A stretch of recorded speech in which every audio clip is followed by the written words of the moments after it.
and your husband or wife or both that's getting on your nerves. For everybody in entanglements, salute to y'all. Yeah, I think that was a pretty good intro. Did you see that clip on Will? Like, Oh shit, here we go. Hold on. Did you see that clip on Will for the one of the podcasts? I think it might have been Rap Radar, but him talking about him and Jada's situation. Yeah, that was old though. That was before. I know that was old, Yeah. but I was like, that's a cold nigga, man. They both some cold niggas, man. Shout out to them, man, because it takes a strong individual that is Will, whatever Will is going through, to have that mindset towards it. Like, cause what happens? Say what he said. Say what he said, and remind me too, because I remember that and thinking something similar in that moment. Yeah, so he said I forgot who he said he sat down with, but they sat down with someone, and this is when they was in the thick of things and like beefing, and they didn't see a light at the end of the tunnel, and the person that they sat down with said that asked Jada, how long have you known him, and then she was like 17 years. That's right. And then she said, oh, you don't even know him yet. You don't know. You have no and idea. then he was like, and they both like released all that tension in their shoulders. It was just like, fuck, like you telling me after 17 years I don't even know him. So like it put them on a different trajectory of like the life partnership thing. Yeah. But it was just cold listening to him, because that means that really is like a thick and thin type of deal. Like, no matter what, this is what we doing. Well, isn't that? Now, why the fuck are we starting here? This is like week 4 of talking about this shit. I know, but man. It's layers though, and it offers a lot. But isn't that if niggas really want to hold true to these vow shit, right? Isn't that what till death do us part means? Yeah, but I believe what tends to happen, and the issue with that, is that we're not bringing equal parties to the table. So a lot of times it's women marrying up and men marrying down. This nigga want to go my bad. viral today. Let's go. Hey, call Lex phone. This nigga, We signing on Monday. Hey, we going viral today.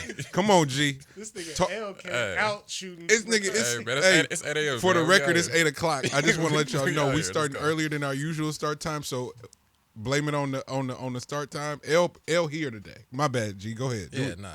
That's Hey, one more time, they ain't hear you on some battle rap Rewind. shit. yeah. So it's men marrying up and women marrying down. So what tends to happen is that it's not. Wait. I'm right. Switch. Wait. I'm not yet. Switch. Yeah.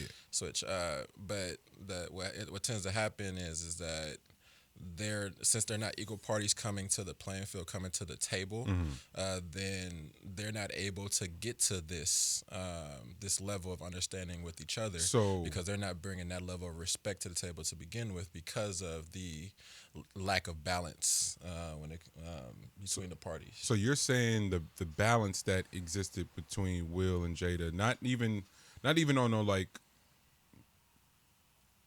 Well, I guess it would be, but just like financial and like status wise, allows them to find this sort of space where they can navigate shit that standard couples just wouldn't be able to. Completely. Got it. Completely. Huh. Because you have to, like, regardless of, because you could tell, like, what Jada's had a problem with for a long time is just where she stands.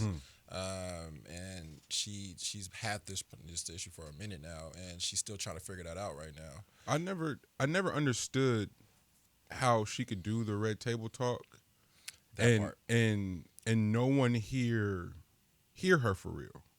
She's always Jada. Salute to Jada too. That's why I fuck with her and this shit. While everybody was killing her, I was like, y'all clearly ain't been listening, because she talks about even with Yami being on the show, she talks readily about this need to fill a significant void. And if any of us have dealt with people that are yearning to fill a void, boy, let me tell you, that is toxicity like none other. Did I say that right? Yeah. Nigga, You got it. let's go. One take, Jake. And one take, Jake. Get me out of here. and not in a way where you want to demean anyone, but you almost feel bad that people are walking around going, hey, I'm gonna be fulfilled aligning myself with this person, this thing, this entity. That shit don't work like that. And we're not talking about small portions of us. We're talking about portions of ourselves that are significant. So 3/4 sometimes like 99% of us is trying to be is yearning to be fulfilled by someone else who don't have their shit figured out. And that's not always just monetarily. That's just like not having a what's the longest you spent around somebody that wasn't passionate about something? That shit kills me. Like you're not passionate about nothing. Like nothing gets you excited. That's terrifying. So I really have had to do a number in terms of like turning isolation into solitude.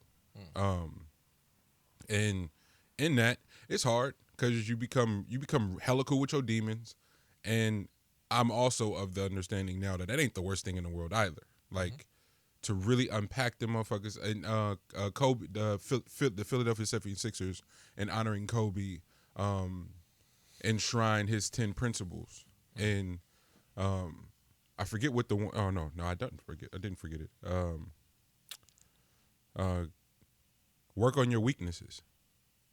What do you have to do to work on your weaknesses? You got to identify them. You got to get to know them.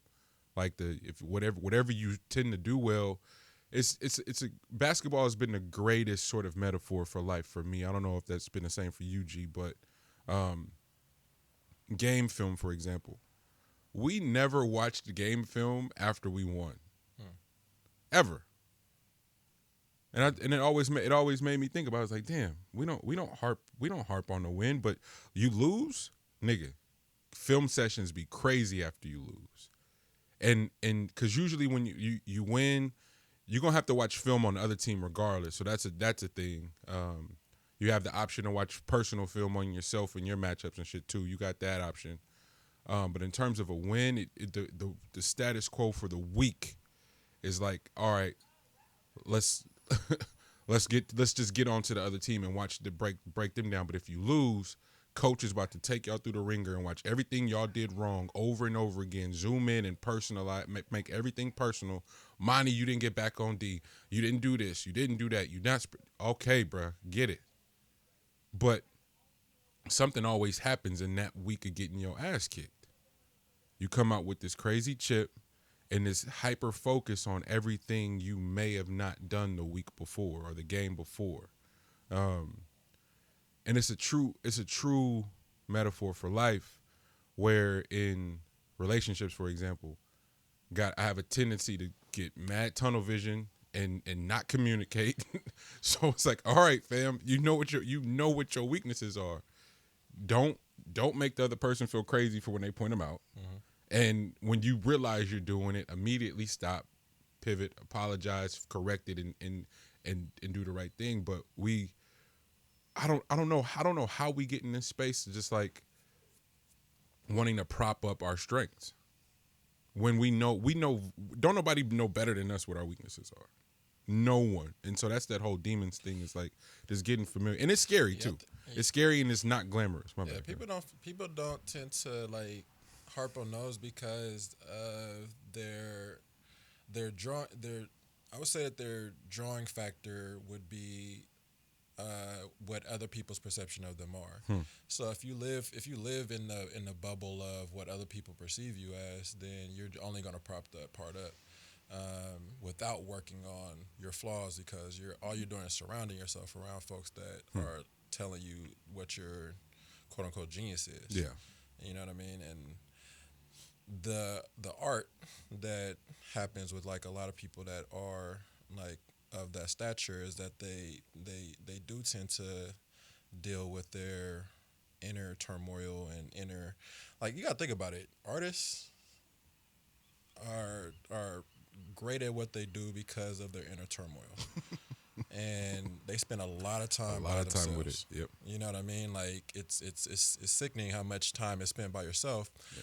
But it's also liberating if you learn how to control it some type of way. So if you're able to dip into it and see or- what you could do. or surrender to it. Surrender to which, it, yeah. which I would argue to your point, G. I would argue is the same thing as controlling it. Yeah. Surrendering is a form. Yeah, of surrendering control. is what you got to do before you can even control shit. Yeah.